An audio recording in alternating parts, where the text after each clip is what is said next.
What's up, everybody, and welcome back to another long form video. It's only been 3 months, but it's okay because we are back, starting off again with a banger. We are going to be reviewing my entire $15,000 Hot Toys collection, and yes, that is still crazy of me to say. But before we start, I want to let you guys know I just launched a brand new thing on my channel called memberships. It's basically just a different way to support me, but you also get a ton of different cool perks for joining, such as members only short form and long form content. Now, by no means do I expect any of you to join, or am I trying to pressure you. It's completely optional, but if you guys do want to end up opting in, it is just a little join button next to my username. But enough about that. Thank you guys so much for all the support you've been giving me, and let's get right back into the video. So currently I actually only have 4 shelves, but I technically call it 5 because the one on the right is a double. And I know, even just for me personally, an absolute shit ton of people send me a DM asking where I get these shelves from, so I'm just gonna put the link in the description below. And I'm even gonna toss a link down here for these risers because I'm not trying to gatekeep. I want you all to have a sick setup. But first off, for the shelves we're gonna take a look at, I obviously gotta start at the top left with the rapper slash music artist shelf. Here we got all of my beloved Goon figures. Still cannot get over that atrocious name. I don't know where the hell they got that from, and this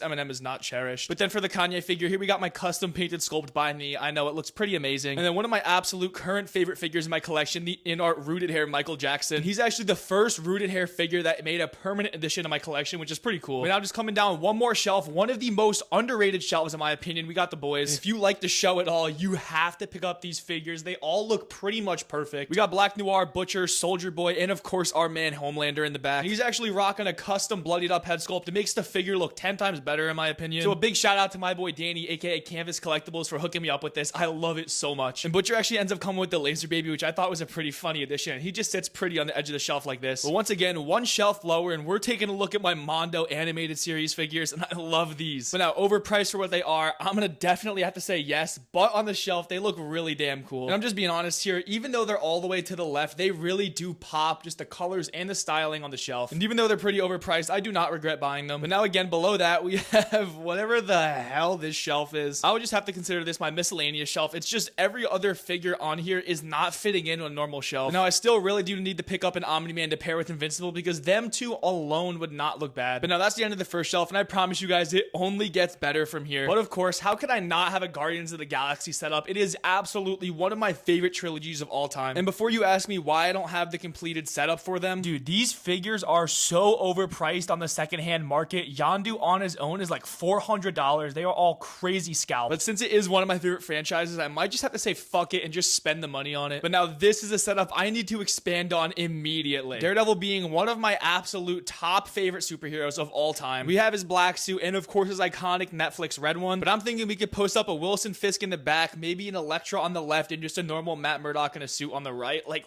oh my god, chef's kiss. Now this right here is such an iconic and easy mod for a beautiful shelf. Obviously here we got the in-art Superman with the normal default head sculpt on it, but if you go out and buy the Hot Toys black suit, you could throw the in-art Angry sculpt on there and just make it look so nice together. But then once I get another double shelf, I'm gonna have to get the entire Justice League and have them expanded across the entire thing because you know that would look sick. Especially with in-art just recently unveiling their Wonder Woman figure, it's gonna look nice. Now this figure was an absolute necessity for me. This is Kratos, the God of War. Now I've honestly pretty much played every single one of his games multiple times and I loved it every time. And just even for that reason alone, that's why he is one of the very few figures in my collection who gets their own dedicated shelf. Now this is easily my longest standing display. I've pretty much had this my entire time of collecting and posting content. The premise and look of this shelf has pretty much stayed the same through my entire evolution of content creating. We got the absolutely huge, massive, and beautiful PlayStation Venom paired up with the Tom Holland Hot Toys Spider-Man upgraded suit. I know it's not a PlayStation one, I need to grab them, but then again, I need to grab a bunch of different figures. And then we got the very rare exception when it comes to me never finishing a line. This is my Moon Knight shelf. A decently niche figure in the back. We got my boy Khonshu. Then we got the absolute best Moon Knight suit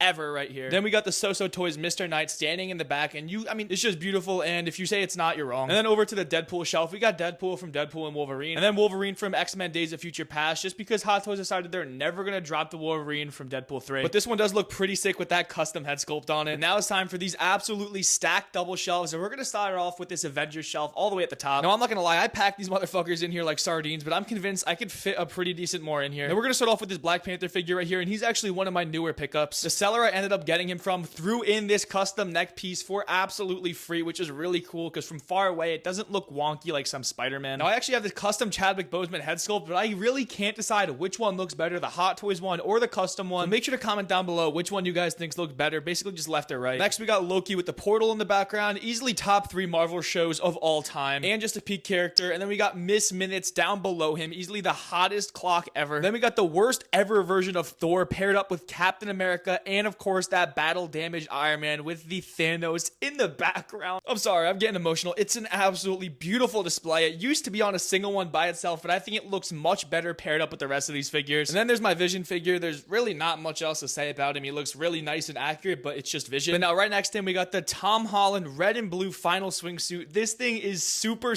clean, but I just can't help shake the feeling that the body proportions are a pretty decent bit off. But there is absolutely nothing wrong with this head sculpt. Easily one of Hot Toys' best ever works to date. Now that's it for the Avengers, and now we come down here to my Batman shelf. Starting off the shelf with a bang, we got this beautiful, fully seamless Bane 2.0 figure. The head sculpt is absolutely perfect, especially with that mask. Then right next to him, we got Hot Toys' newest Joker figure. This is not the artisan version because I kind of think it's a little bit of a waste of money. I prefer this. There's absolutely zero maintenance, and it always looks perfectly styled. You already know we got Anne Hathaway's Catwoman. She was perfect for that role. I do not care. And yeah, before I see the comments, I do not have a Christian Bale Batman yet. I know that's kind of crazy considering how many figures I have and how many Batman villains I have. No Batman yet. And that's because I don't want to get stuck with the DX19 when Hot Toys is apparently releasing a new armory soon. I really want that one, so I'm kind of just holding out. And this right here will hopefully soothe your Batman urges. This right here is the Robert Pattinson universe. First of all, I really do like Robert Pattinson's Batman suit design. I think it's pretty damn peak. Just like this head sculpt, it looks exactly like him. The likeness is definitely there. And then next to him is just a Hot Toys head sculpt on a custom Drifter body with the clothes. Really huge fan of the actual Drifter look. I think it looks pretty badass. But now lastly for my Batman shelf, we got the Mars Toys Penguin, and this is not the Penguin from the show. This is from the Batman movie. And now this is just reminding me that there is a Riddler figure that would pair beautifully with these three, which I'm going to have to pick up now. And this shelf right here holds a very special place in my heart. This is the Suicide Squad, but the good version. First up, we got Polka Dot Man looking as creepy and weird as ever. Then right next to him, one of my favorite characters and just figures of all time, Peacemaker, with that custom shield. Oh my god, it elevates the look so much. And it really is just a beautiful figure. And down here, of course, we got Eagly to pair with him. And then my Bloodsport figure with that huge ass gun. And I don't know who designed this helmet, but they definitely cooked. Now lastly for this shelf, I'm pretty sure you guys know this one. This is King Shark, aka Blink Shark over here. Now for the last figure in my 1/6 scale figure collection, we got the new Captain America, aka Sam Wilson, in his show look. Personally for me, the show look is way cooler and a lot more punchy and vibrant. And now he's alone down here because I don't really have anybody to pair him with yet. He is definitely not fitting up here with the Avengers with this giant ass wingspan. Now of course I do have some other scale figures and just some other random collectibles on this other shelf here, but they do not go with the 1/6. But that's just about it for today, everybody. Let me know what you think down in the comment section below of my collection and how it's going so far. And also comment below any figures you might want to see me review next. And should I start reviewing long form again?